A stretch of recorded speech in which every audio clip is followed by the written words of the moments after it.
Hi, Algebra Tours. We are starting a new unit. So it's Unit 7. It's definitely similar to the last one, quadratic applications. So still parabolas, still solving, but you're going to see some word problems. So hence this cute little picture up front might be useful when we hit later in the unit. Today, if you look at the first page there, we're focusing on quadratic linear systems, so parabolas and lines. But you can kind of see what's coming. It's not a super long unit, but it's going to make use of everything we've talked about until now. So the very first day of notes would typically be just to take your own notes day. But since we don't have a ton of those days, I just built it right into the note packet. All right, I'm going to zoom in a touch here and let's get ourselves started. So the very first day on quadratic linear systems, we want to remind ourselves quadratic means we're talking about parabolas. And then linear, we're talking about lines. All right, so there's three cases basically, oops, let me come back this way, that can happen. So when we're talking about a system, it means we're graphing both of those at the same time and looking for the intersections. So case number one would be if you have a parabola and a line that intersect in two places. So there'd be two solutions here. Case number two would be if you have a parabola and a line that cross just in one place. My parabola got a little weird there. All right, so there'd be just one solution here. Or you can have it where you have a parabola and a line where no matter how far you extend them, they're not going to cross. And so this would be zero solutions or no solutions, however you want to think of that. And it doesn't matter if the parabola opens up, down, if the line is slanted up to the right, to the left, whatever. Those are the three cases that can happen. All right, so that's what we're talking about. And now when we say there are solutions, each solution is an XY point. So there would be two actual points here, one point here, and then no real answers for that last one. All right, let's hop on into some examples. So example number one, let me give you a couple equations. So the first equation, y equals negative x squared plus 6x minus 3. Second equation is y minus x equals 1. Right? Now, some of these equations might be given to you in a slightly weird format. Tonight's homework's in the textbook. So we're just kind of modeling some of the formats that you're going to see there. All right, so first thing is that you can solve these graphically or you can solve them algebraically. Right? So let's start with solving graphically. We'll call that like part A. We've done similar questions to this. The idea that we say, all right, well, let's put them in for y1 and y2, and then we'd be looking for the intersections. So it's the idea of doing second, trace, intersect. Right? So in your calculator, you can go right ahead and type those on in. If there's anything in there, get rid of it. So the very first one, we have negative x squared, and then plus 6x, and then minus 3. For the second equation, we are going to have to shift it a little bit to solve it for y. So if we just add that x on over, that second equation would really be positive x and then plus 1. Right? So make sure to rearrange anything that you might need to. And then zoom 6 is a good place to start. That's that basic negative 10 to positive 10 screen so that we're all looking at the same thing to begin with. Right? So a couple of things. That parabola having the negative, we should have expected it to open down, so it's upside down there. And then we've got that nice positive slant line here. All right, so just sketch it. It doesn't have to be perfect. But if we can kind of sketch what's going on, let me bring mine back into the picture here. It looks like you have it opening upside down, kind of like this. And then the second piece of it, whoops, dropping things here. Maybe I'll even use my colors and kind of graph. All right, so we have two solutions. That should be completely obvious at this point. So that's the first thing, is the number of solutions. So sometimes you might see questions that just say, how many solutions are there? 2, done.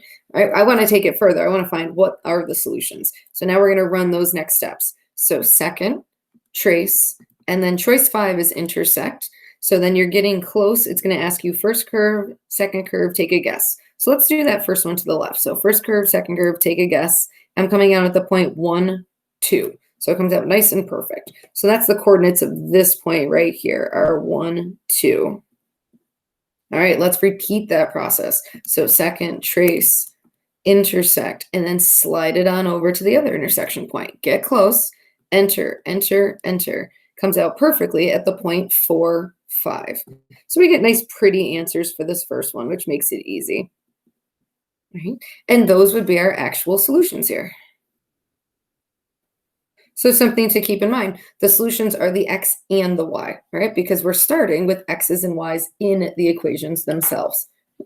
If we do that same question, but we talk about how to solve it algebraically,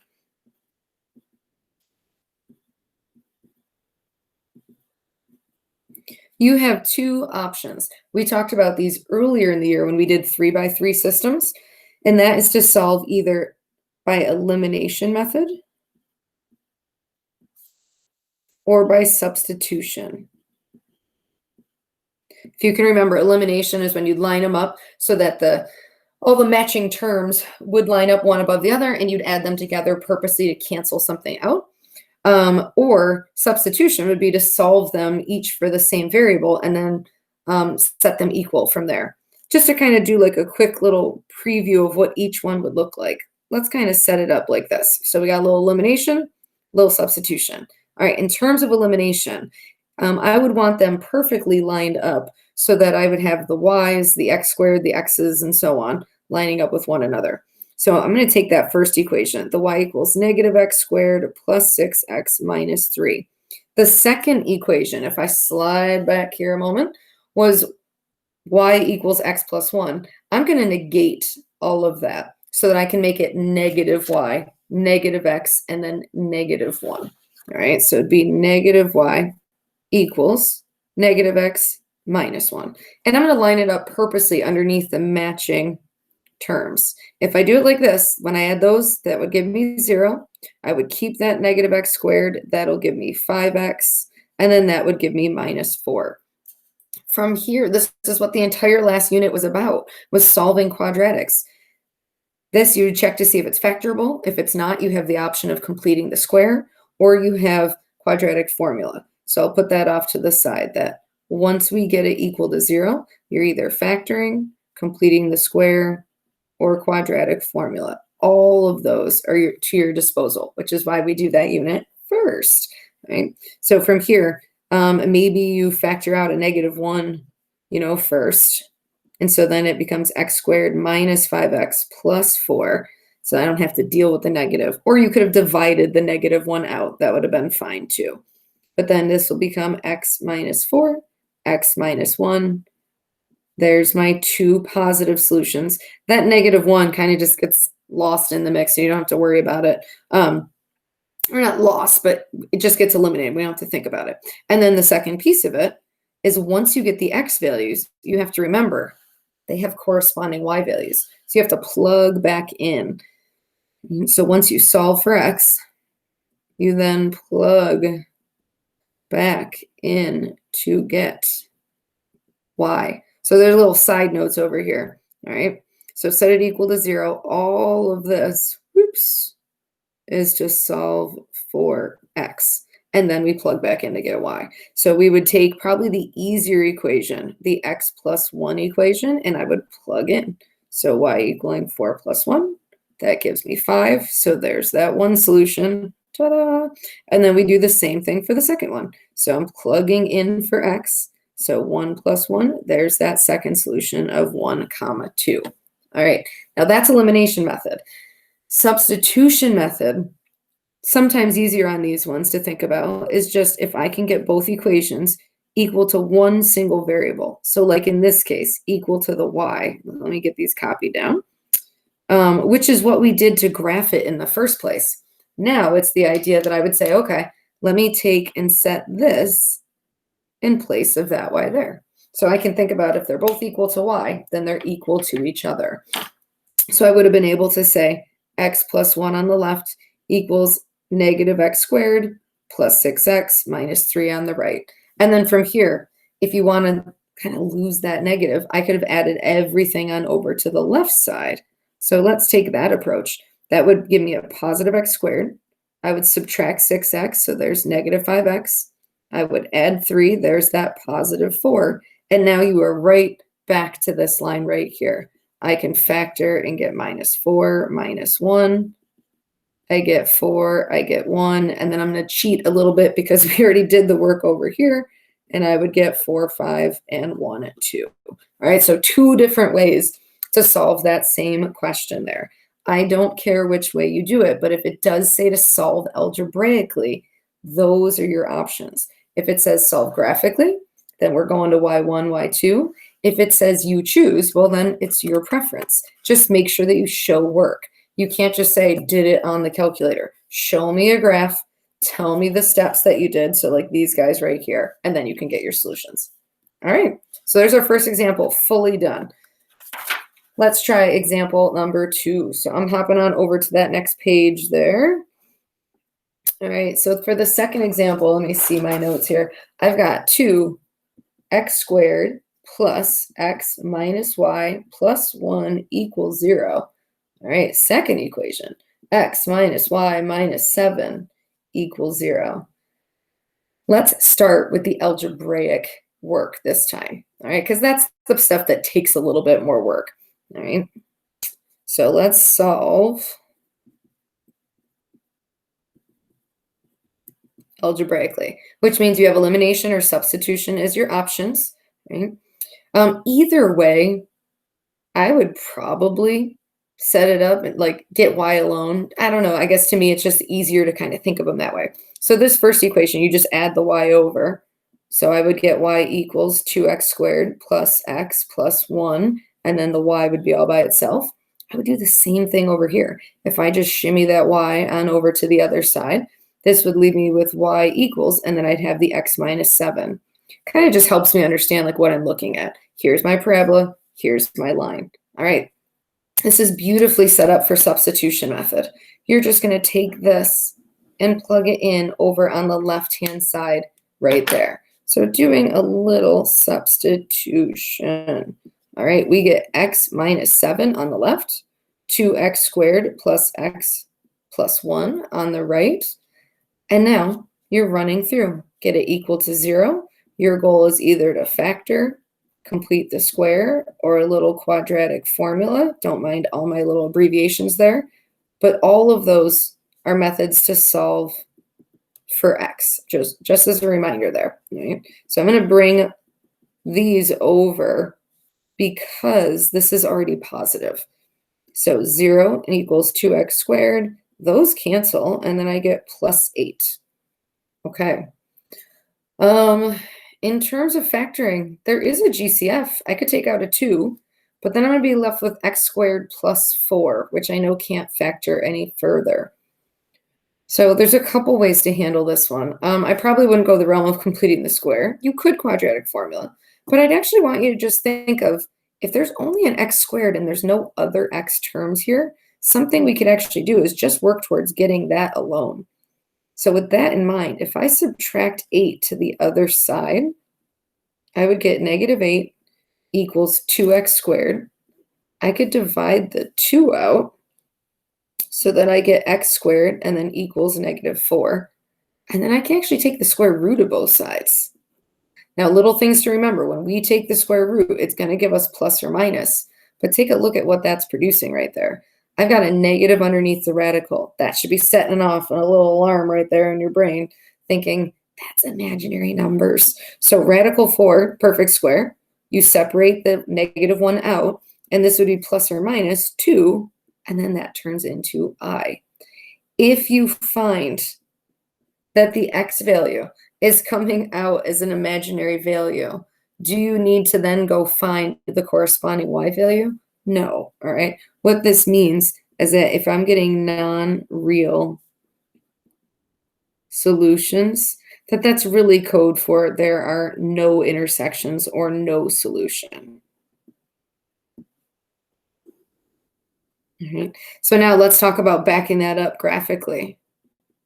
If we solve graphically, let's just quick throw that into the calculator. and see if it makes sense. So I'm going to put into y1 my 2x squared plus x plus 1. And into y2, I'm going to plug in x minus 7. If you have your calculator, I'd encourage you to try it out as well. If you don't, you can watch with me here. So 2x squared plus x plus 1. And then my second equation is that x minus 7. All right, so that should open up. That's going to slant up to the right, crossing at -7 on the y-axis.